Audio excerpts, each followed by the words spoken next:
बिस्मिल्लाहिर्रहमानिर्रहीम। अस्सलाम वालेकुम नादरीन, आप यूट्यूब चैनल देख रहे हैं। मैं इमरान खान हूँ। नादरीन, पंजाब में एक बदतरीन सैलाबी सूरत हाल बनी हुई है। पंजाब के 3 ऐसे दरिया हैं जहाँ पे पानी बहुत बड़ी मिकदार में आया और ये इंडिया की सरजमीन से पानी पाकिस्तान में दाखिल हुआ है। इनमें 2 दरिया वो हैं सिंध तास मुआहदे के मुताबिक उनका पानी भारत का हक है, वो उस पानी को रोक सकता है, वहाँ पर वो डैम्स बना सकता है। तो भारत ने वहाँ से पानी छोड़ा है और ये हो सकता है, यानी भारत के लिए ये तो लाजिम था कि इसका पानी वो रोक सकता है, ये तो उसको हक था, लेकिन ये वो बाउंड नहीं था कि वो इस पानी को नहीं छोड़ेगा। हाँ, ये ज़रूर था कि भारत जब पानी को छोड़ेगा तो वो आगाह कर देगा, जी हम पानी छोड़ रहे हैं तो पानी आ रहा है। तो भारत ने कुछ जगहों पे आगाह भी किया, ऐसा नहीं है कि भारत ने बिल्कुल पाकिस्तान को इत्तला नहीं दी और पाकिस्तान को अंधेरे में रखा है। अब नादरीन, आलिया हमदा साहिबा ने फौरी तौर पर, अब उनकी हुकूमत तो नहीं है, अगर उन्हें मौका मिला और उन्हें इजाज़त दी गई तो उन्होंने पाकिस्तान तरीके इंसाफ को कहा है कि सारे मिलकर इकट्ठे हो, हंगामी इजलास बुलाओ और पूरी तरीके इंसाफ अब मदद करेगी अपने हमवतनों की। और ये जो फ्लड आया हुआ है इसके अंदर मदद करने के लिए निकलेंगे। अब देखना ये कि पाकिस्तान की मिलिट्री एस्टेब्लिशमेंट ये मदद करने देती है या नहीं करने देती, क्योंकि मिलिट्री एस्टेब्लिशमेंट पीटीआई को इसराइल के खिलाफ मुजाहरा नहीं करने देती। कोई अच्छा काम भी वो करना चाहे तो नहीं करने देते। तो ये अवाम की मदद करने देंगे या नहीं करने देंगे। उन्होंने तो 14 अगस्त नहीं मनाने दी, उन्होंने तो कायदे आजम का पोस्टर उठा के बाहर आने पे मुकदमे दर्ज करके बंदे अंदर दे दिए दहशतगर्दी के मुकदमों में। तो ये 2 नंबरियां बहुत की है इन्होंने, बहुत फ्रॉड किया है इन्होंने। तो अब देखते हैं कि पाकिस्तान तरीके इंसाफ सैलाब में मदद करने आती है तो क्या उन्हें मदद करने दी जाती है या नहीं करने दी जाती। एक सवाल तो हो गया ये। हालात इनके ये हैं कि इमरान खान साहब का ट्वीट आता है कल रात को 11 बजे, जो मैंने आपको सुबह वाले वीलॉग में पढ़ के सुनाया। रात को 11 बजे इमरान खान साहब का ट्वीट आता है और 11 बजे उनका ट्वीट आने के ठीक चंद मिनट के बाद आज सुबह जो समाअत होनी थी अडियाला जेल में तोशाखाना 2 केस की, वो मुलतवी कर दी जाती है। वजह क्या है कि भाई इमरान खान साहब का तो बड़ा सख्त मौक़िफ़ है, हमें तो लगता था माफ़ी मांग लेगा, वो तो हमारे ऊपर चढ़ गया। 9 मरतबा उसने आर्मी चीफ का नाम ले लिया एक ट्वीट के अंदर। और मज़े की बात आप देखें कि इमरान खान साहब ने, ये मैं आपको डाटा बल्कि निकाल के ना लेटेस्ट भी बता देता हूँ। इमरान खान साहब ने ट्वीट एक जो है ना उसमें आर्मी चीफ का 9 मरतबा नाम लिया और दूसरे ट्वीट के अंदर आर्मी चीफ का नाम नहीं लिया।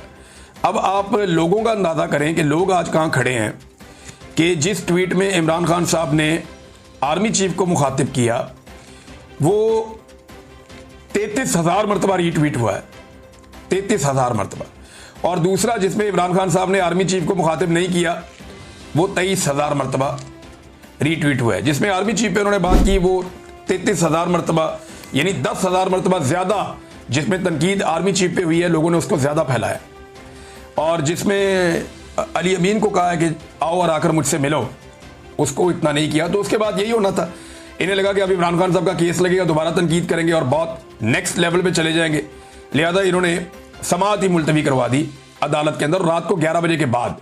इसका मतलब यह है कि ट्विटर पे आने वाले एक ट्वीट की वजह से इमरान खान साहब के केस की समाअत मुलतवी हुई है। ये रिकॉर्ड का हिस्सा बन रही हैं चीजें, इनसे कभी कोई भाग नहीं सकेगा, ये याद रखना पड़ेगा। अली अमीन गंडापुर साहब ने कुछ संजीदा कोशिश नहीं की इमरान खान साहब से मिलने की अभी तक, और उनके भाई ने क्लेम तो किया कि उन्होंने संजीदा कोशिश की है लेकिन की नहीं। सीरियस बात तो यह है कि उन्हें संजीदा कोशिश करनी चाहिए, सुप्रीम कोर्ट भी जानी चाहिए, हर जगह जाके उन्हें जोर लगाना चाहिए। देखें ना, मिर्जा अफरीदी का लाहौर वाला जो फार्म हाउस है वहां पर ये पूरा काफिला लेकर पहुंच गए, लेकिन आज तक अडियाला जेल तक वो काफिला नहीं पहुंच सका। यानी वो काफिला निकलता है, रावलपिंडी इस्लामाबाद को क्रॉस करता है और लाहौर पहुंच जाता है, लेकिन वो काफिला रावलपिंडी में मौजूद अडियाला जेल तक नहीं पहुंच सकता। कई मरतबा एमपीए और एमएनए ने कहा जी हम सारे इकट्ठे होकर वहां पर आएंगे बाजमात, लेकिन आज तक ये वहां पर नहीं जा सके, कोई दबाव नहीं बढ़ा सके। मैं आपको ये शर्तिया कहता हूं कि अगर अली अमीन गंडापुर साहब चाहें कि इमरान खान साहब से उनकी मुलाकात करवाई जाए तो 48 घंटे बहुत ज्यादा हैं, उससे पहले मुलाकात हो सकती है।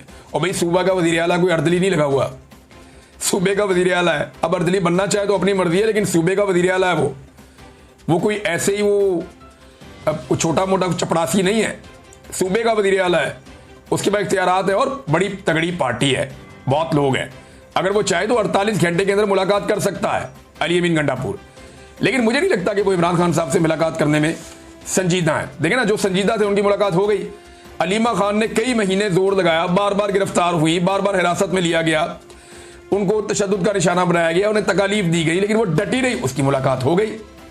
अली अमीन गंडापुर इससे 10% भी एफर्ट करते तो मुलाकात हो जाती।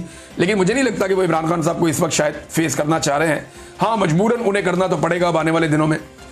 नाज़रीन, पब्लिक अकाउंट कमेटी जो है वहाँ से जो चेयरमैन है जुनैद अकबर साहब, उन्होंने भी इस्तीफा दे दिया। पाकिस्तान तहरीक इंसाफ के बाकी लोगों ने भी कायमा कमेटियों से इस्तीफे दे दिए इमरान खान साहब के कहने के ऊपर। और ये एक बड़ा फैसला है इमरान खान साहब का कि सिस्टम की जितने बेनिफिट्स हैं वो छोड़ दिए जाएं।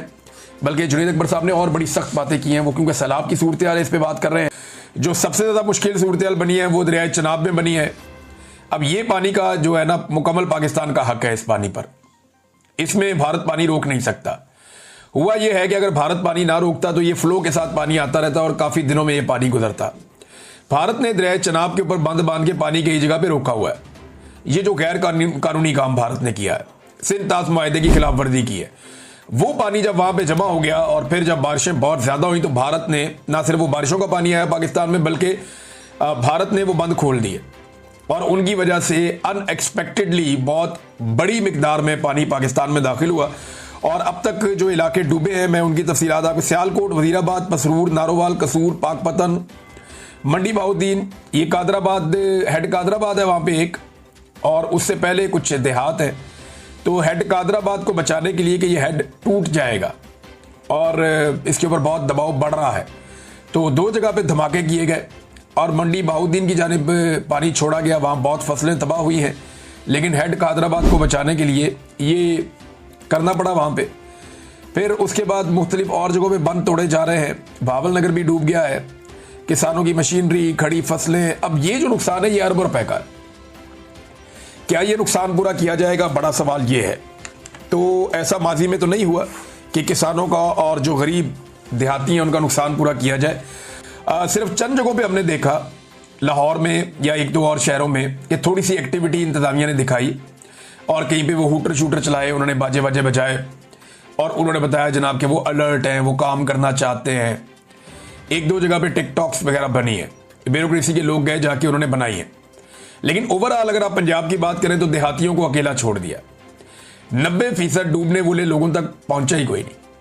जो 90% से ज़्यादा लोग हैं, मैं जिम्मेदारी के साथ आपको कह रहा हूं, जो रिपोर्टें पूरे पंजाब से आ रही हैं, लोग ये बता रहे हैं कि कोई आया ही नहीं हमारे पास। अभी तक किसी ने हमें पूछा ही नहीं, ना कोई अलर्ट जारी हुआ, ना मसाजिद में ऐलान हुए, ना हमें बताया गया कि हमारे साथ क्या होगा। बस अचानक आनन फानन पानी आया और लोग अपने मवेशी, अपनी कीमती चीज़ें छोड़कर वहां से जाने बचाकर भागे और बहुत बड़ी तादाद में लोग, उनकी एवैक्यूएशन हुई है उनके इलाकों से। तो लोगों ने अपनी मदद आपके तहत जो है वो इनखला किया है। पेशगी इतला ना देने की वजह से या पेशगी कोशिशें ना करने की वजह, अगले वीलॉग में आपको बताऊंगा। अब तक के लिए इतनी, अपना ख्याल रखिएगा, अपने चैनल का भी। अल्लाह हाफ़िज़।